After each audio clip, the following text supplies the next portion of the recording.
Assalamualaikum warahmatullahi wabarakatuh. Kembali lagi dalam channel Uncle Wira. Uncle kali ini akan membahas materi TBK HOTS ya. Bagaimana kita memperoleh skor 5 pada soal TKP HOTS untuk topik teknologi informasi dan komunikasi ya.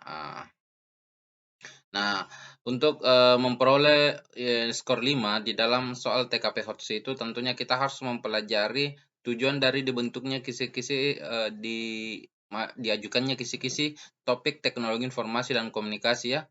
Sementara di dalam kisi-kisi Permenpan nomor 27 tahun 2021 topik ini dimaksudkan untuk mengukur kemampuan peserta dalam menggunakan teknologi untuk menunjang kinerja. Jadi indikatornya adalah kemampuan penggunaan teknologi ya, kemampuan penggunaan teknologi,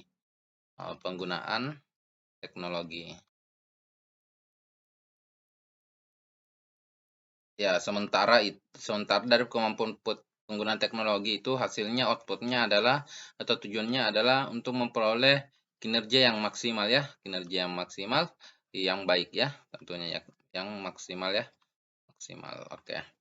Nah, itu tujuannya. Kemudian indikatornya mampu menggunakan teknologi. Nah, biasanya di dalam soal TKP itu sendiri di sudut kanan atas itu selalu ada tema ya. Misalnya kalau untuk materi saat ini, misalnya TIK ya, teknologi informasi dan komunikasi. Nah, ketika berbicara masalah TIK itu sendiri, langsung arahkan pikiran teman-teman, saya harus memilih jawaban yang paling mampu menggunakan teknologi dan paling efektif hasilnya dalam menunjang kinerja sesuai dengan apa yang dimaksudkan di dalam soal. Nah, saya selalu katakan di dalam soal itu kan kalau menjawab soal TKP itu hanya ada 3 poinnya ya. Yang pertama siapa saya di dalam soal, kemudian apa yang saya lakukan, siapa saya dan siapa lawan interaksi tindakan saya apa ya, tindakannya apa dan lawan interaksinya siapa, lawan interaksi.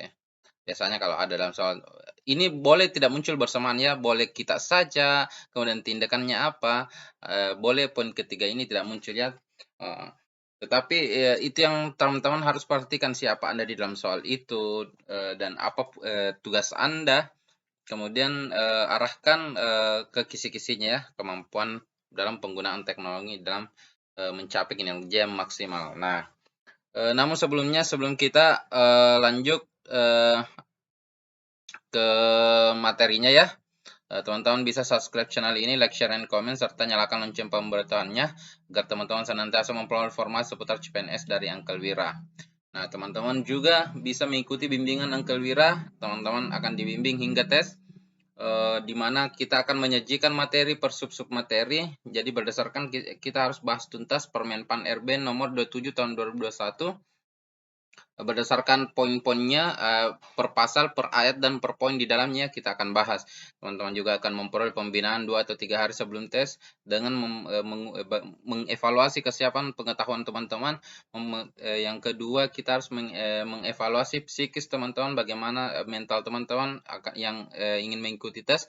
Kemudian kita juga akan memberikan strategi-strategi apa yang cocok diterapkan di dalam tes nanti ya. Tapi tentunya kita akan mengisi dulu pengetahuan sehingga apa yang kemudian kan kendati teman-teman punya strategi yang baik, kalau tidak punya pengetahuan itu juga tidak bisa bekerja dengan baik ya. Begitu juga sebaliknya, kendati punya pengetahuan yang banyak tapi tidak punya strategi yang tepat juga bisa tidak maksimal hasilnya. Nah, kalau ingin bergabung di Bimbel Uncle Wira, silahkan DM di Instagram Uncle Wira. Langsung saja kita lihat soal nomor 1. Coba kita lihat soal nomor 1. Kondisi negara di era pandemi saat ini sangat memprihatinkan. Melonjaknya penyebaran virus COVID-19 telah menghambat segala aktivitas masyarakat. Dampaknya tidak hanya pada masalah kesehatan, tetapi juga telah mempengaruhi sektor ekonomi, pendidikan, dan lain-lain. Dalam hal pendidikan, pembelajaran kini tidak lagi dilakukan di dalam kelas di sekolah, tetapi dilaksanakan secara daring. Oleh karena itu, pengembangan teknologi pembelajaran sangat dibutuhkan guna memperoleh hasil yang maksimal dalam pemberian materi bagi siswa-siswa. Kondisi ini sangat penting dilakukan karena pelaksanaan daring selama ini kurang efektif dalam pelaksanaannya. Hal ini terlihat dari kompetensi siswa-siswa yang semakin lemah. Oleh karena itu butuh solusi yang efektif dan kreatif bagi seorang guru. Ini merupakan tantangan tersendiri bagi Anda karena Anda adalah seorang guru. Ini merupakan tantangan sendiri bagi Anda karena Anda adalah seorang guru TIK di sebuah sekolah menengah atas di Kabupaten Sidoarjo. Maka tindakan yang sebaiknya Anda lakukan sebagai solusi agar materi pembelajaran tetap dapat berjalan dengan baik adalah, jadi di sini dia asumsikan bahwa kita ini adalah seorang guru TIK ya di sebuah sekolah. Nah, tindakan apa yang kita lakukan untuk menanggulangi masalah di atas? Nah, A. Melakukan pembelajaran via WhatsApp karena mudah dalam penggunaannya dan setiap siswa memiliki aplikasinya sehingga dapat dipastikan pembelajaran agar berjalan dengan baik ya, dapat berjalan dengan baik. B. Membuat video-video pembelajaran dengan detail-detail penjelasan materi dan dikirimkan kepada setiap siswa untuk kemudian dipelajari. C. Membuat video-video pembelajaran yang detail penjelasannya materinya kemudian diupload ke YouTube sehingga mudah diakses bagi siswa dan guru. D. Membuat dan mengembangkan website pembelajaran yang interaktif sehingga pelaksanaan pembelajaran daring dapat mengadopsi aktivitas pembelajaran luring. E. Melakukan pembelajaran tatap muka dengan memperhatikan protokol kesehatan karena pembelajaran tatap muka jauh lebih efektif daripada pembelajaran dari manapun. Oke. Nah, biasanya teman-teman di sudut kanan atas kan ada temanya ya, TIK. Nah, kalau kita berbicara masalah TIK, tentunya kita nanti arahkan pada penggunaan teknologi ya. Nah, sebagaimana yang saya katakan tadi, penggunaan teknologi itu indikatornya. Penggunaan teknologi. Kemudian capaiannya apa? Capaiannya ada supaya hasil kinerja maksimal ya. Kinerja maksimal. Nah, di sini di soal disebutkan kan selama ini pembelajaran pembelajaran daring itu tidak efektif ya, karena ya tentunya kita sadari bahwa pembelajaran itu tidak lebih efektif daripada pembelajaran tatap muka. Nah, oleh karena itu kita pilih yang paling penguasaan teknologinya tinggi. Kita harus mengeliminasi dulu ya. Oke. Kalau saya kalau ini melakukan pembelajaran tatap muka dengan memperhatikan protokol kesehatan, saya hapus sebagai pilihan. Kenapa?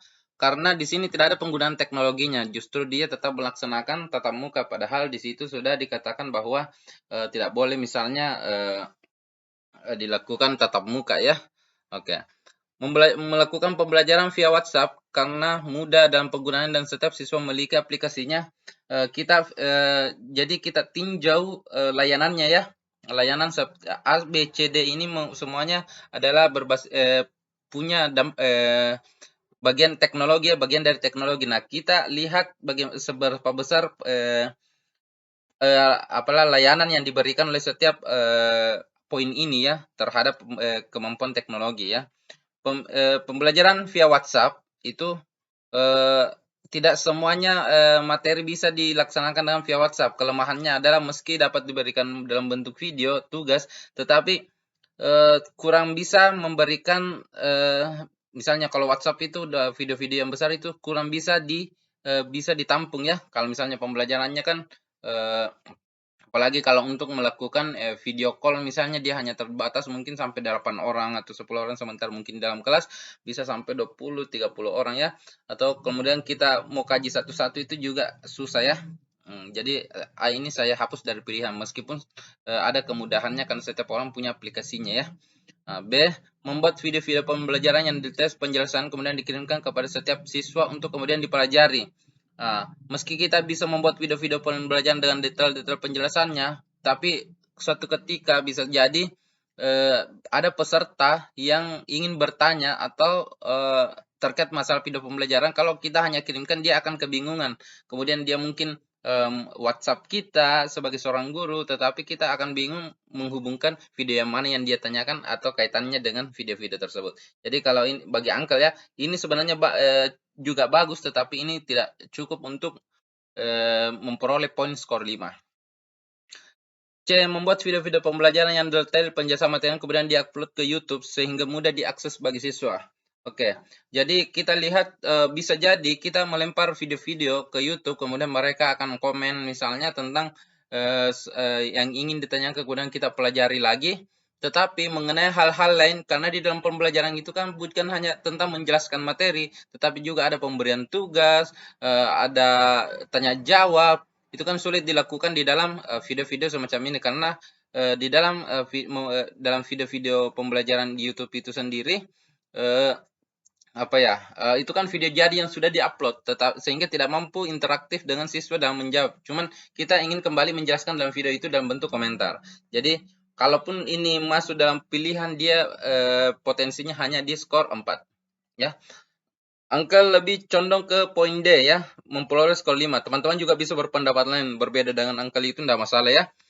Membuat dan mengembangkan website pembelajaran yang interaktif. Di sini ada kelihatan kemampuan membuat dan mengembangkan. Jadi ada kemampuan penggunaan teknologi. Nah, apa dampak supaya pekerjaan menjadi maksimal, hasil pekerjaan menjadi maksimal, sehingga pembelajaran, kan ini yang diharapkan, pembelajaran yang interaktif. Interaktif artinya ada timbal balik, ada umpan balik dari siswa, sehingga pelaksanaan pembelajaran daring itu dapat mengadopsi seluruh aktivitas luring, aktivitas pembelajaran luring. Jadi walaupun konteksnya daring, tetapi segala hal yang ada di aktivitas pembelajaran luring juga dapat dilakukan melalui daring, sehingga poin D ini dapat memaksimalkan hasil pembelajaran. Nah, jadi seperti itu cara Uncle menyajikan, menjawab soal-soal untuk teknologi informatika untuk memperoleh poin 5. Pertama, perhatikan tujuan dari kisi-kisi itu. Penggunaan teknologi, berarti harus mampu menggunakan teknologi. Pilih penggunaan teknologi yang paling bagus. Yang kedua, harus hasil penggunaan teknologi itu harus bagus, harus menunjang kinerja. Kalau tidak, jangan. Jadi harus berbarengan, berpasangan antara penggunaan teknologi dan hasil pekerjaan yang dicapai nanti, ya. Oke. Coba kita lihat soal nomor 2. Soal nomor 2. Anda baru saja diangkat sebagai tim marketing dalam sebuah perusahaan di kota Jakarta. Anda tergolong karyawan yang paling muda di antara rekan kerja yang lain. Perusahaan tersebut bergerak di bidang jual beli alat-alat kosmetik. Tantangan bagi perusahaan kosmetik dalam memasarkan produknya adalah harus membuat demo make up di depan audiens. Hal ini dimaksudkan untuk menarik perhatian audiens agar ingin membeli produk kosmetik. Melalui demo make up di depan audiens tentunya memberikan dampak yang lebih besar dibandingkan hanya berbicara dengan lisan memberikan informasi mengenai produk yang dijual. Setelah 2 hari Anda bekerja, ternyata pemerintah mengeluarkan aturan PPKM untuk mencegah penyebaran virus COVID-19. Dampak dari pelaksanaan PPKM menyebabkan perusahaan tidak bisa bekerja secara maksimal. Misalnya saja, divisi marketing tidak lagi bisa berkeliling melakukan promosi produk dan tidak bisa pula melakukan demo makeup di mal-mal dan pusat perbelanjaan lainnya. Agar kinerja divisi marketing tetap berjalan dan dapat menarik pelanggan seperti hari-hari normal, maka tindakan yang harus Anda lakukan adalah, nah ingat, ketika teman-teman bingung menentukan kita sedang membahas apa, selalu teman-teman perhatikan di sudut kanan atas, ya.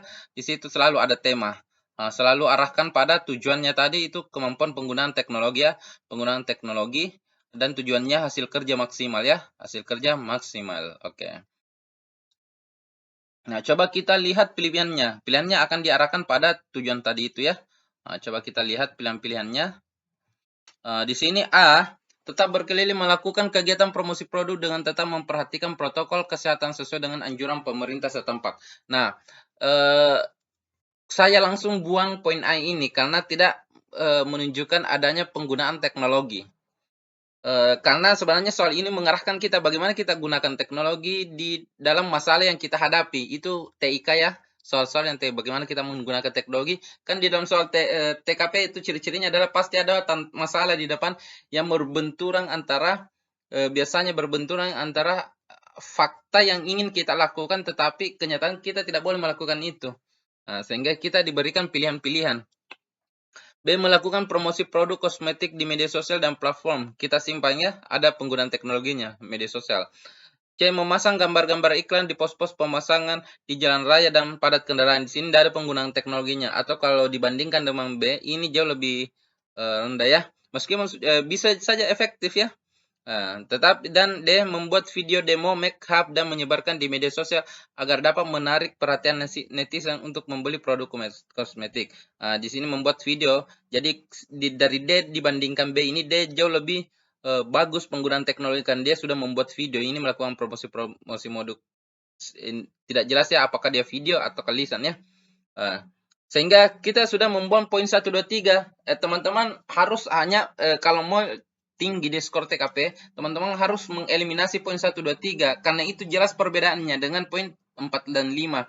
Nah, kalau poin 4 dan 5, kalau teman-teman salah pilih, jatuhnya di 4 itu sudah cukup membuat teman-teman memperoleh skor yang baik di TKP. Tetapi Uncle selalu arahkan untuk memperoleh skor 5 ya.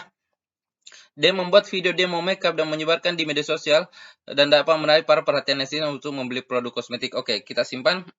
Membuat portal pengiklanan di Google dengan berisi video-video demo makeup, harga promo produk dan dan lain-lainnya, kemudian mempromosikan di media sosial. Jadi ini sama-sama mempromosikan di media sosial, tetapi kelebihannya adalah dia punya portal pengiklanan, artinya penggunaan teknologi yang lebih mutakhir lagi dibandingkan D. Karena kenapa bisa jauh lebih baik? Karena dia bisa berisi video demo makeup, harga promo produk dan hal-hal yang terkait dengannya, sehingga bagi Uncle poin E ini memperoleh skor 5. Kenapa? Karena dia lebih kelihatan kemampuannya dalam menggunakan teknologi dan kinerja yang maksimal seperti apa yang dilakukan pada saat hari-hari normal saja ya. Jadi bagi Uncle poin 5 itu jatuh di bagian E.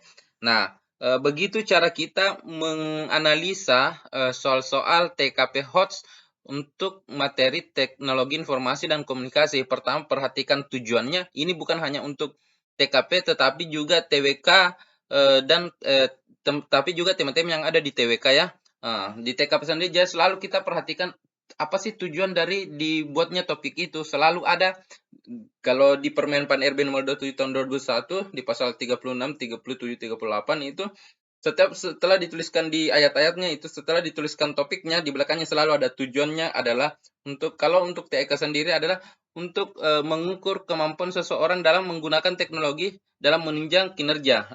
Gitu ya. Jadi harus ada penggunaan teknologi yang baik dalam di pilihan kita nanti. Harus memilih pilihan yang penggunaan teknologinya bagus, tetapi bukan hanya itu, harus menunjang kinerja. Jangan sampai kita memilih penggunaan teknologi yang tinggi, tetapi justru memperlambat kinerja. Berarti itu juga tidak cocok ya. Jadi harus berpasangan antara penggunaan teknologi dan kinerja. Penggunaan teknologi dan kinerja. Ini harus berpasangan ya, kinerja maksimal. Oke. Nah, beginilah cara kita menganalisis poin 5 di dalam soal-soal teknologi informasi dan komunikasi. Nah, saya yakin teman-teman adalah orang yang hebat, jangan pernah berhenti belajar. Silahkan nonton video-video kami di video-video yang lain kami. Di situ juga kami menjelaskan soal-soal TWK atau soal TIU maupun soal-soal TKP. Bagaimana cara menganalisis, bagaimana cara menemukan jawaban yang benar dalam pilihan-pilihan 5 poin itu. Jadi jangan pernah berhenti belajar, tidak ada yang bisa menghalangi teman-teman untuk menjadi ASN di tahun 2021 ini kecuali 3 perkara. Yang pertama adalah rasa malas dari belajar, yang kedua adalah lalai terhadap doa, yang ketiga adalah sombong terhadap takdir. Sehingga teman-teman harus rajin belajar, rajin berdoa, dan serahkan hasilnya kepada Tuhan Yang Maha Esa. Saya tidak melarang teman-teman untuk lelah belajar, karena lelah adalah hal yang manusiawi. Lelah obatnya istirahat, tetapi jangan pernah berhenti belajar. Yang saya larang adalah jangan putus asa dan jangan menyerah. Karena ketika kalian putus asa dan menyerah, saya tidak tahu bagaimana cara membangkitkan teman-teman. Jadi gunakan kesempatan ini untuk menjadi seorang ASN, gapai mimpi kalian, gapai cita-cita kalian. Kalian adalah orang yang hebat. Sekian dari Uncle Wira. Assalamualaikum warahmatullahi wabarakatuh.